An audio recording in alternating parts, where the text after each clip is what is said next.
Lagpas tao na, boss? Patay. Magugutom pamilya ko pag nagkataon.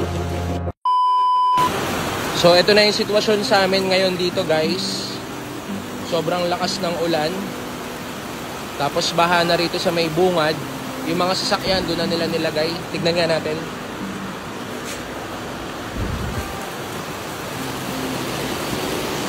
Ayun, punong-puno na doon. Sa sobrang lakas ng ulan, kanina pang umaga yan, walang tigil. Ngayon, kami, ang problema naman namin, wala din kaming kuryente dito. Kaya ang sistema, didiskartehan ko yung solar namin. Alam ko full charge naman yon. So, labas din tayo para makapamili ng pagkain. Kasi yung baha dito sa amin, guys, hindi naman na-expect. Biglaan lang talaga siya. Naglalaba pa nga kanina, tapos biglang, although yung ulan, wala rin tigil, pero hindi naman binabaha dito sa amin yung typical na baha. Kaya, ang wino-worry namin, yung mga gamit namin, kasi once napasukin na talaga dito sa loob, wala naman kaming pag-aangatan ng mga gamit. Yung mga motor namin, nilipat ko na muna sa bakanting bahay dito sa may tapat. So, labas muna tayo para makapamili ng pagkain kasi wala talaga kaming stock na pagkain. So, ito na yung sistema sa amin, guys. Kung mapapansin nyo yung kanina yung tubig dun sa tapat ng bahay, hindi pa masyadong malaki. Pero dito po, yan po yung gate namin. Lubog na po yung kalahati. Tapos may mga troso na inanod dito. At ako naman, hanggang bewang ko na yung tubig, guys. Hanap lang tayo ng mabibili ng pagkain, guys. Kasi kung hindi ako makakabili ng pagkain, magugutom yung pamilya ko dahil wala kaming stock ng pagkain. Dahil gaya nga ng sabi ko sa inyo, biglaan po ang lahat. Hindi naman po ine-expect na gantong kalaki yung magiging baha. So yung mga sasakyan, lubog na rin po. At ito, tingnan natin dito, guys.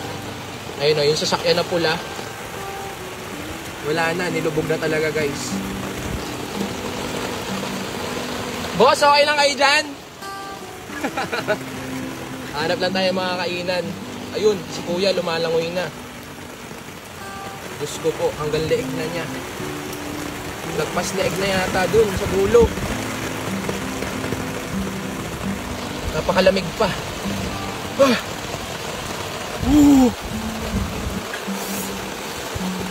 Malalim na doon? Grabe. Doon sa kabilang pag pinasok mo yung doon, lagpas tao na. Lagpas tao na, boss? Patay. Hanggang dibdib na. Hanggang dibdib ko na siya. Napakaginaw. Diyos ko po. Mag-ingat po ang lahat. Ang hirap pagka hindi ready. Ayan, hanggang leeg ko na siya, guys. Nagpapalutang na lang ako. Kasama nung batsa akong dala. May mga bukas pang tindahan doon, boss? Sige, sige. Tama na tayo doon. Baka makakuha ng tinapay man lang doon eh. At lang tayo ng pagkain. Magugutom pamilya ko pag nagkataon. Tinan nyo naman yung motor na to. Manobela na lang yung kita. Diyos ko po. Lord, patigilin mo na. Eto guys, yung nakikita nyo na yan, palayan yan. Parang ilog na siya ngayon. Na sobrang laki ng tubig. Lubog na yung mga bahay.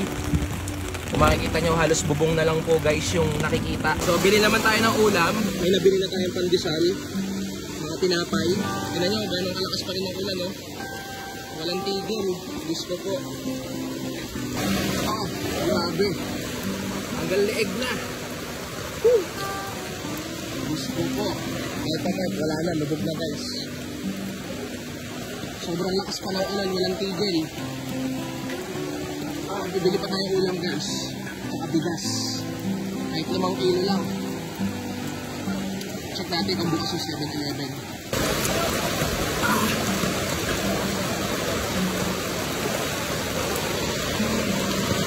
Malapit na tayo 7-Eleven guys.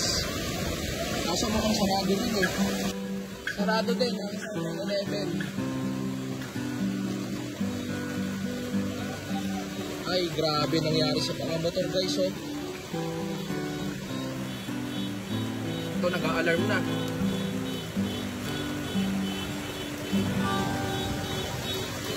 wasak ang sasakyan. Pati yung motor. Boss! Yes! Ngiti lang kahit problemado. Flat update. Flat update. Ayan guys. Lubog. Bili na lang tayo ng ulam. Tara, tara. Successful. Nakabili na ng mga pagkain. Ano? Patingin nga. Akala ko kalakal yung dala mo eh. At ito naman yung ganap.